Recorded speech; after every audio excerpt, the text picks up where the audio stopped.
Washington was severely underrated in the latest Big Ten media poll.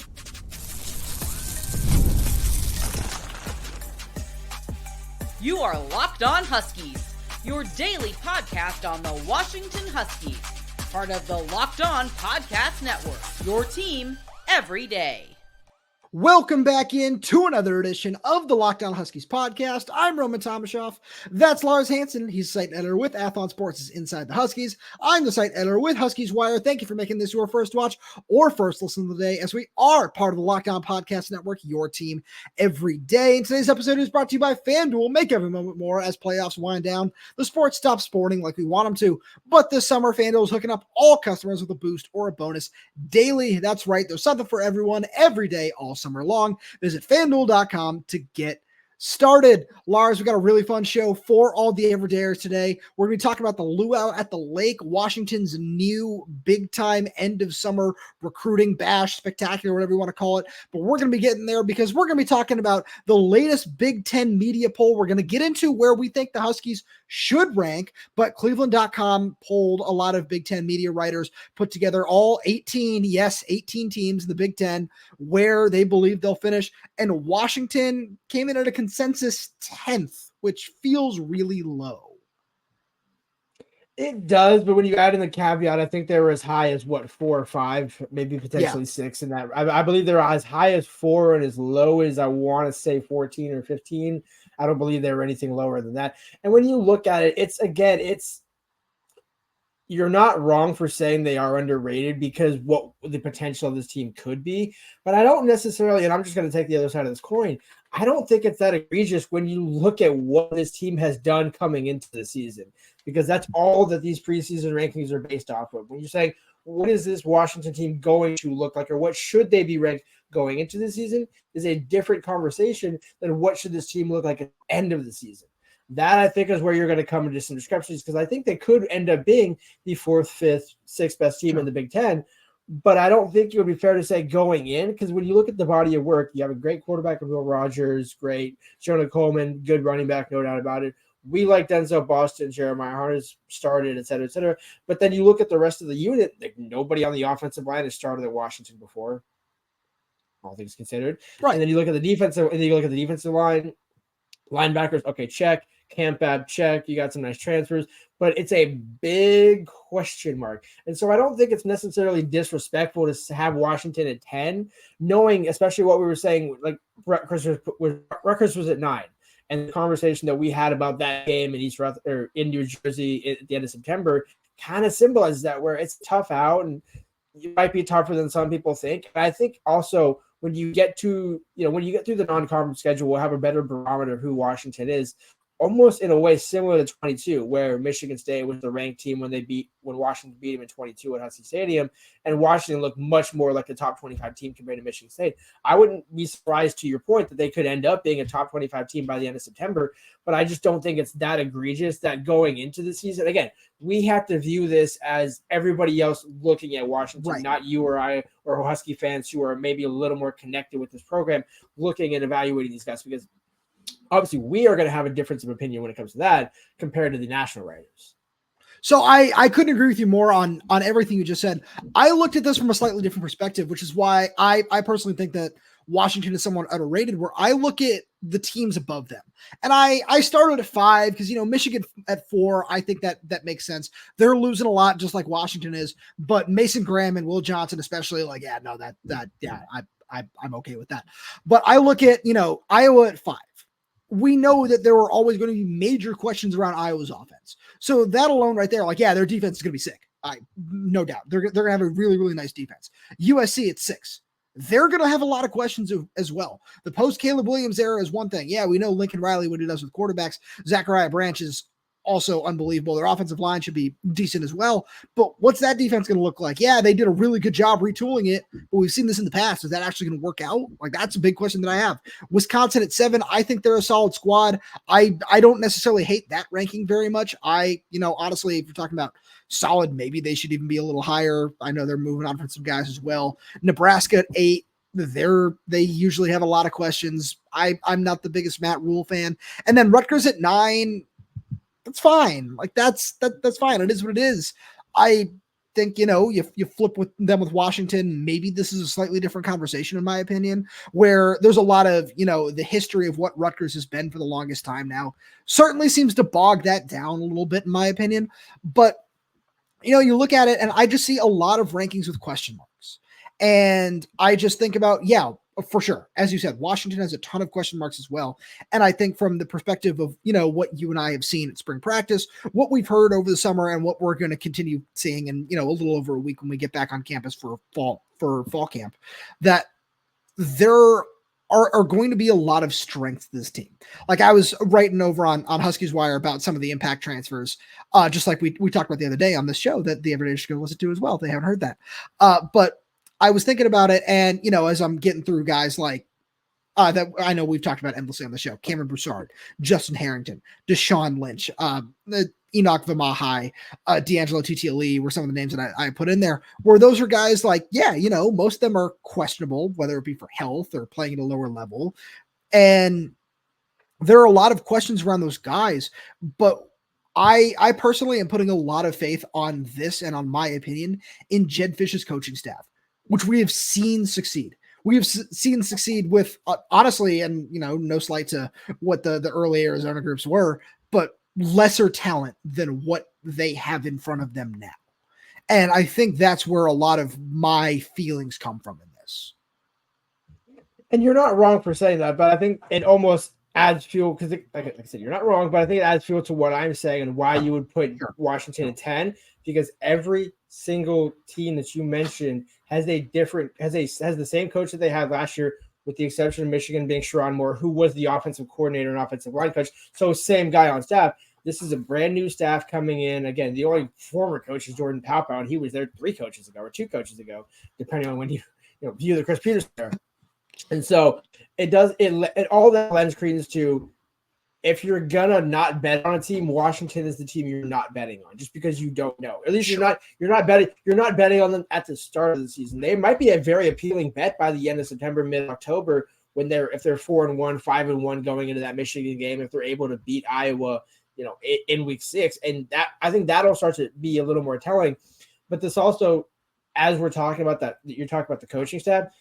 Will Rogers is great, but he's not the same as what Noah Fafita had, much like Jeremiah Hunter and Denzel Boston are not Tetero McMillan. So the fact that you have to you're bringing in the scheme and trying to mix the talent with it at a rapid rate. That's going to be different than if Jedd Fisch had, and again, I know it's a caveat, but if Noah Fafita and McMillan had been able to come up with Jedd from Arizona to Washington, I certainly think, to your point, they would be viewed in the top 4, maybe even not maybe higher than that, but certainly in that 4 to 5, but in that 4 to 5 range, they'd be higher than they are viewed now, because there's more familiarity with the quarterback and head coach and offensive play caller in that regard. And then if it's not Will Rogers, now you're talking about a true freshman in Damon Williams, who we're high on. But I think, understandably, if you're rolling with a true freshman, let's say you just take Will Rogers out of the equation and you're rolling with a true freshman, you're already not expecting to have more than 8-9 wins. No disrespect to Damon, but I'm just saying the fair expectation going in would be not to have him light the world on fire, even though we think he could be capable of that in maybe a year or two. But I think you're kind of lending the point to why they're underrated as well, though. Because Will has so much experience under his belt. And there's still questions about the offensive line. I get it. I'm not discounting anything like that. But I think that, 12,000 passing yards, 94 touchdowns in the SEC, that's not exactly nothing.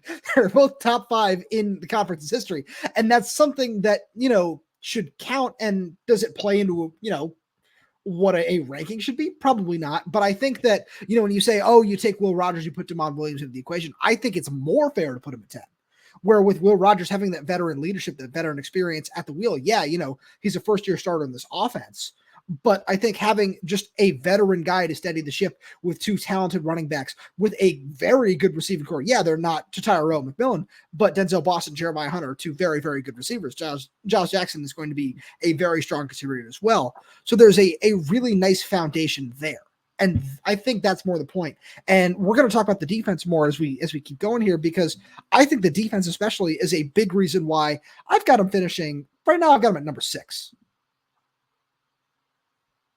which we'll get to right after a message from our good friends over at FanDuel. I love sports.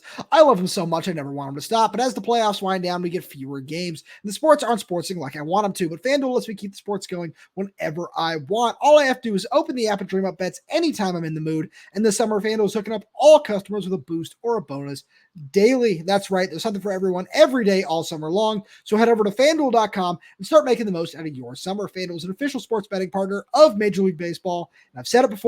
I'm going to say it again. Paul Skeens for NL Cy Young. I'm just all in. I'm all aboard the Paul Skeens hype train.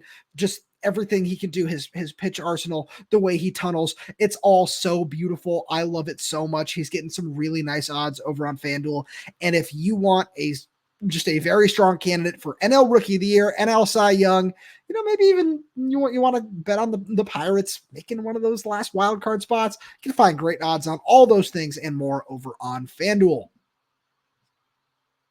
So, Lars, I've got Washington finishing 6th, and that would put them behind Ohio State, Oregon, Penn State, Michigan, and I'd probably put a different team at 5. I don't know if I'd put Iowa there, but one more team there, and then I would put Washington. Maybe I'd put Wisconsin there. Honestly, I kind of like this Wisconsin team. But I think that Washington deserves to finish higher, and personally, I think a lot of it is going to be due to this defense. Carson Bruener is going to be a great veteran leader. You got a really nice secondary with some of the pieces we talked about and brought in, Justin Harrington, Cam Broussard, along with Kamren Fabiculanan, along with Ephesians Price-Sock, Elijah Jackson, Thaddeus Dixon, Jordan Shaw, whoever you want to name. That's a really strong group right there. And then, not only talking about the really nice position coaches in John Richardson and Vinny Sunseri, who've done a really great job getting these guys right. As we saw them improve in leaps and bounds, like we talked about on yesterday's show with Elijah and Thad. But Steve Belichick can put together one of the best schemes in college football. And if you're able to just shut teams down through the air, force them onto the ground, you can just start crowding the box, start doing some extra things there. I think this defense can truly carry Washington a very long way to 7, 8, potentially even 9 wins, as you've said. I'm 100% with you. They're just, to be fair, and again, taking the glass half full approach, but still being cognizant of the reality of the situation. You're right. They're bringing in a bunch of great players: Justin Harrington, Cam Broussard at safety, and Husky and safety respectively, and a couple of guys along the defensive line: Logan Sagapalo, Deshaun Lynch. We can go down the list. Yeah, but you still got to make it work at Washington. And I fully agree that I think Steve Belichick, and it's almost like what Jim Harbaugh did in Michigan a few years ago when he brought Mike McDonald in to have him set up the scheme on defense. And even though he ended up going back to the NFL, Jesse Minter came in the following season, maybe a potential Robert Bala, but it's scary. And I think that's the case. We're just saying you're setting up this defense right away. And I think that's why they're doing it with so many veteran transfers coming in, is that I think Steve Belichick and this coaching staff want to say, hey, look, we got the young guys in place. We got Jaden Wayne. We got Russell Davis. We got a bunch of these Jacob Lane. We got a bunch of these young guys that could potentially a couple of years, 18 to 24 months, make an impact. But we really need to make sure that this year we don't have a lame duck season, which is good. But we still haven't even seen Cam Broussard or some of these guys practice in a Husky uniform. And when you think about Justin Harrington, obviously he was going to be a potential factor at Oklahoma, tears his ACL. I'm not saying you can bank on injuries or anything like that, but there's also room to, understand, okay, well, what's to say that maybe these guys take a little bit more getting up to speed in camp. And now the caveat to my own issue there is you already have 2 relatively easy games in non-conference, and then you play Washington State. I'm just going to say you play Washington State separate from the 2 easier games against Weber State. Sure. And Eastern Michigan, just because, let's be real, there is a gap still between those Washington State and those 2 schools in the FC. Let's just be real about that. But with that being said, when we haven't seen these guys play together, we don't know how it's going to look. Maybe they don't see Justin Harrington at Husky, the same at safety, and Cam Fab at nickel. So I'm just saying, I'm not saying that's exactly the case, but I'm saying there's so many moving parts to this. That's why I agree with you that I think the defense is going to carry the weight. I'm just more intrigued to see how it ends up coming and how quickly it comes together, because I think that to me is going to send more of a message if Washington is able to click from week 1 or week 2 and not really change and just continue to grow in that regard. I think that will elevate their standing early on in the season more so than if you're able to do what Washington did in 2014 with Chris Peterson, where you sneak out a game against Hawaii, you squeak out a game against Eastern Washington, where it's like, okay, great, you got the win, but man, it is not pretty. Now, yes, a win is a win. A win is a win, but so we need some style points here. Interesting note there. I can't remember who I was talking to one of the players during spring, and me ever the Patriots fan. Yes, I have to mention that every possible chance that I can get. Was talking to one of the players I have a good relationship with. I truly can't remember who it was. It might have been Lance Holtzclaw at an NIL event or something. But I remember asking, how hard is that to actually learn? Because it looks so complex, and it like everything seems so just like that there's so much teaching, there's so much to do. And I remember this player telling me it's actually really simple to pick up and learn because it fits what we want to do so well, which goes back to something that Steve has said plenty of times, which is the scheme will fit the players. And that's something I really like to hear, because if it's simple to pick up and simple to learn and simple these guys for just get in, know what their job is, since that really is all the defense is about. It's about executing your one job and then figuring out the rest from there. As long as you execute your one thing, and more often than not, that one thing has worked really, really well, just whatever that job might be. So if it's that easy to teach, I think that you can pick it up pretty quick. And week 1, week 2, week 3, against the lesser tier, the non-conference opponents, all of a sudden you're seeing the defense. A couple turnovers here, a couple turnovers there, sack here, sack there. That all looks really nice. You start getting those things in sync early, and all of a sudden it's working a whole lot later on. So I think that part is really, really important. But Lars, there is one really important question which I answered and you have not yet. Where do you have this team finishing? I was wondering if you were going to call back to that, because I was wondering if I was able to that one. I made a note. So I'm with you. I would still put him at 6 just because for all the questions. And I say 6 respectively, saying the highest I could see is 4. So I would say ceiling at 4, expectation at 6. I don't think they're going to be lower than 7, 8, 9. I don't think they're going to be anywhere near that. So that's why, going back to the first segment, there shouldn't be that low. But I think there's enough potential in this team to win 8 games in the regular season, 9 with a bowl game, potentially 9 games in the regular season and 10 with a bowl game. I think that's a little more far-fetched. If I'm being real, just I could see an 8-4 schedule, regular season, 9-4 with a bowl win, which is, by the way, sure, that's more than successful. It's losing 20 or 22 starters and basically rebuilding an entire offensive line. And I think it won't be coach of the year worthy, but I do think if Jedd's able to get into that 8-9 win plateau and heaven forbid 10 wins, I think he should get some consideration for the respect, for the job that he will have done. Now, if it's 8-4, that's perfect, because you know what, that means DeMond got playing time, Will got to finish off his career on a winning note. You get to a bowl game, you potentially win a 9th at the bowl game, and then DeMond's got experience, got a bunch of young players coming back next season. And that year 2, where Jedd at Arizona went from 1 win to 4 or 5 wins to then 10 wins last season, you don't have that growth issue, where this year it's 8 wins. It really shouldn't be 7 or 6. It should be 8. Let's be very clear about that. It should be 8 wins this year, plus 9 with the bowl game. And then next year you're back into that 10-win plateau, trying to do so on an annual basis, which, again, call back to our other show earlier this week and last week as well. That's why the recruiting class is so important. So getting these 4, high caliber 4-star guys and 3 stars that'll potentially be 4 stars in the boat early on, that they're probably going to play next year anyways. That's how Jedd builds this program up. And by the way, if people want to say, well, hey, what did Jedd lose? Well, again, you're winning, so who cares? Yeah, just keep winning. That really is the biggest part of this. Yeah. But I like where you're going there. I really don't want to get too sidetracked with thinking about the precipice of Dylan Robinson starting at corner in 2025, because I believe there's a real scenario where that can happen just because of his size and athleticism and movement ability. But we're not going to go down that road. But because one thing I do want to talk about, just in relation to everything you said, is we spent a lot of time talking about the defense there, but I do believe that one thing that, we talked about the offense, we talked about Will Rogers, all the nice skill players, and we talked about the questions on the line. But one thing we didn't get to is Jedd's scheme.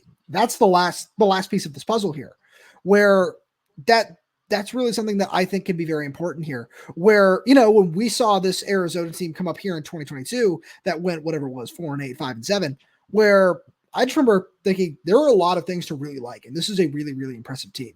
And a lot of that was due to the passing game, a lot of things they were able to do. When, Tyrone McMillan came up here and put up what felt like 1,000 yards and 8 touchdowns in that game where Michael Penix set a whole bunch of records. But I think that that's something that also gets underrated in all of this, where, I was talking with our good buddy Spencer McLaughlin, and he said to me that Jedd Fisch is not Kalen DeBoer. And, it calls back to something that we said on this show in January. And we know Spencer. We love Spencer. Go check out all the stuff over on Locked On College Football, Locked On Ducks. We're not going to promote Oregon, but we love Spencer. But I think that one thing that we did a really good job of highlighting throughout Jedd's, the coaching search and Jedd's hiring was his scheme, because that was such a big part of it. Where is it the Kalen DeBoer, Ryan Grubb scheme? No. But is it arguably the closest thing to it that you could have possibly gone out and gotten? I think so. And I think that's really important for not just the guys that were in the system, but for some of the guys that committed to it, that stayed, like Will Rogers, like Jeremiah Hunter, like Drew as a party. And I think that's really important. And yeah, it's different. You still have to learn different things and do different things. But I think it's the closest that you possibly could have gotten to that, and will make this transition process for all the guys that were learning that scheme easier. And when you see it this fall, it'll just look, I honestly think it could look just like it did at Arizona. And Lars, that was a lot of fun, but the Luau at the Lake looks like it might be a lot of fun for Washington's coaching staff this weekend as well.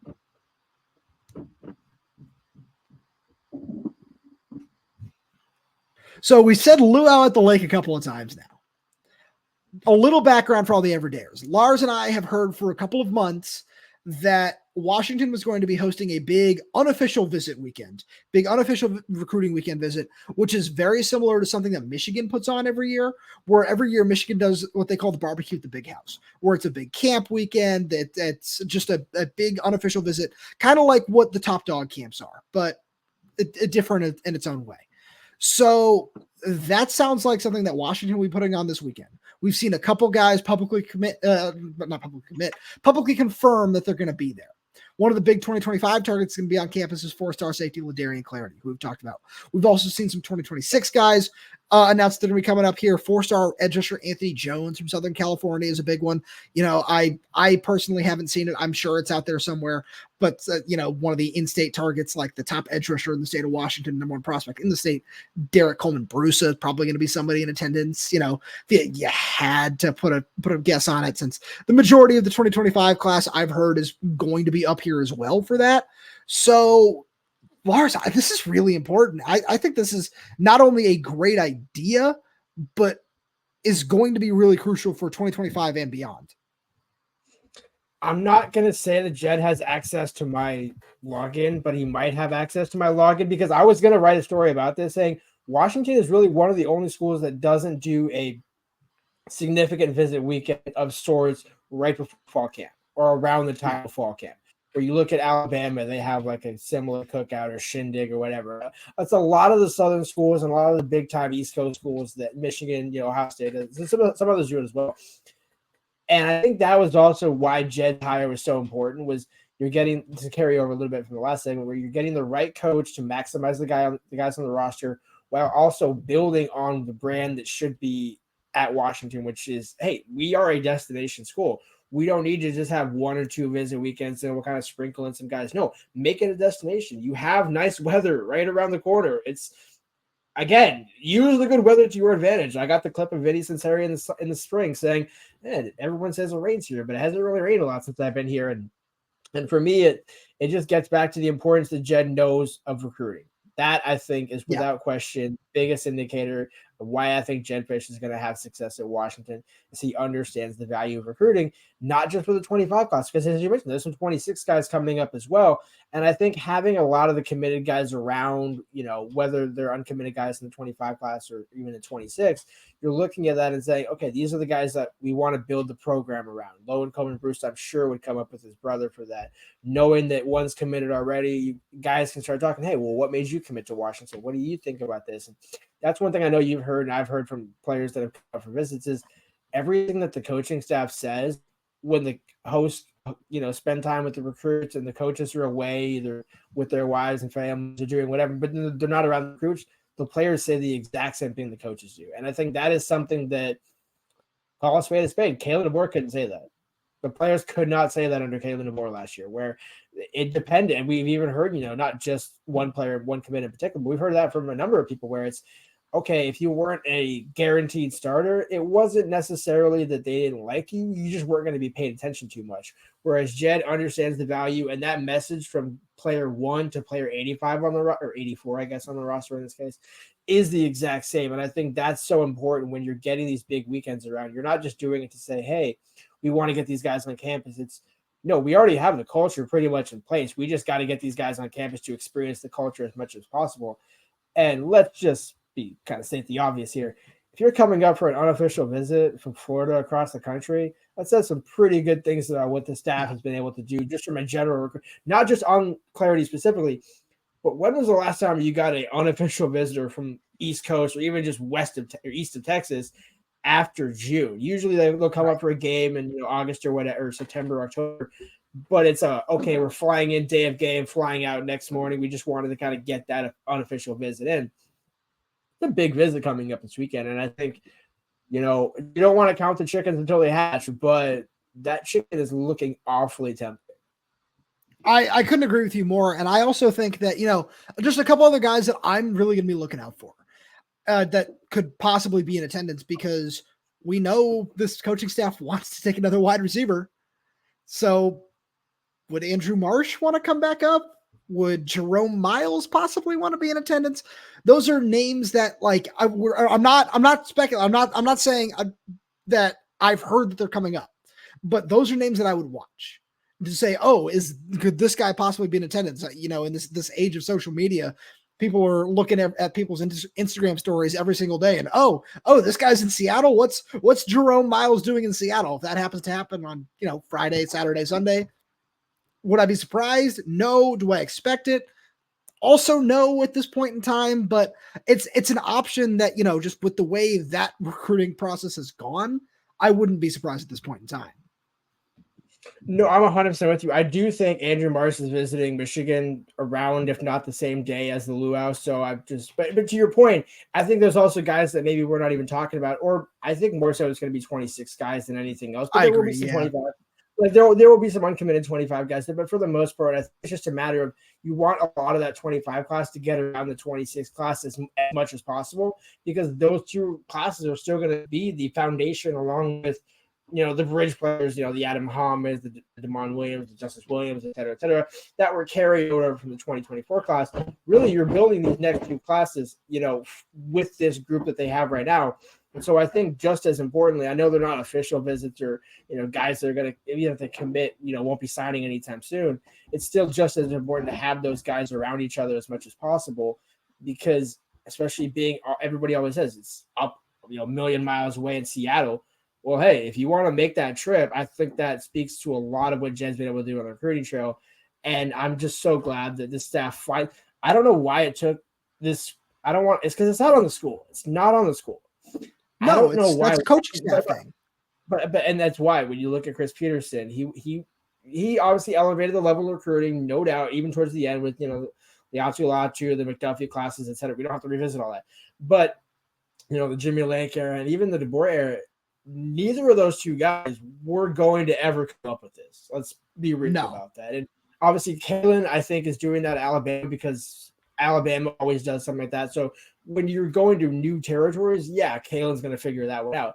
But I think Jedd, equally to his point, nobody had done this in Washington. So the fact that he was the one that said, you know what, let's do this. And by the way, we got 20 plus commits. So we're not just bringing 12 guys up here and trying to sell, a couple of others. No, we actually got a pretty decent class already. Lars, I really like where you're going with that. And we're going to get out of here for the day. But before we do, we've got some really big news. We have started the Locked On Huskies Insider Program where, if our everydayers, if they want to text with you, if they want to text with me, they can do that now through a new service that we're going to be offering where, if you can I've attached the link to where you can go to join in the episode description. You can also text Go Dogs, all one word, to 360-375-2167. You can do that as well. It's $4.99 a month, but we're going to add so many special features. We're going to start like a little Google sheet. We're going to do some things like I think we're going to add, we haven't figured out all the kinks just yet. And there's going to be so much more stuff that we're going to add throughout this process. Like we're going to add all the player and coach interviews that we get over the course of fall camp. After every fall practice, we are going to be giving you our 3 biggest takeaways, like our 3 players to watch, stuff like that from each and every fall camp. That's going to go out to our insiders only. That's going to be something that you can only get by texting with us. We're going to do some chatting during some away games since we're not able to, take the trips to all those, giving you some takes over there. We're going to be talking some fun stuff as well. We're going to be adding just a whole Google sheet full of stuff. We might even get our good buddy Ben Glassmeyer on to do some film reviews over there. The biggest thing though that we're going to do is we're probably going to do it once every other week. We haven't, figured it out all entirely yet. We're open to suggestions. If there's anything you want to hear from us, please, text that number, join the program, hit us up. We're really excited to do all this with you. If there's anything you want to hear from us, make sure that you drop it because we really do want to know. But the biggest thing is every other week, we're going to be doing Q&As for insiders only. You can text us whatever questions you might have.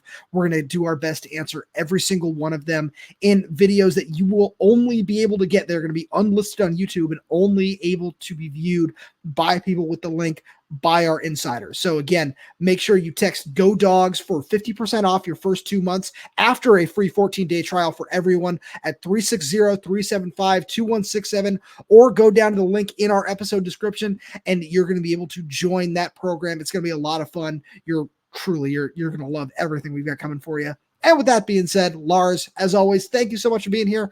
Thank you to all everydayers tuning in. We really do appreciate your support. Make sure you subscribe wherever you get your podcast, whether it's YouTube, Spotify, Apple Music, Amazon Music. We're there. We're everywhere. We're updating this channel for new content every single day. Make sure to like the video. Click that little bell so you never miss when we post a new one. If you have any questions, comments, concerns, drop them right down below in the comment section. If you already own me, please, if it's a 5-star review. Thank you so much for tuning in, and we will talk to you on Wednesday.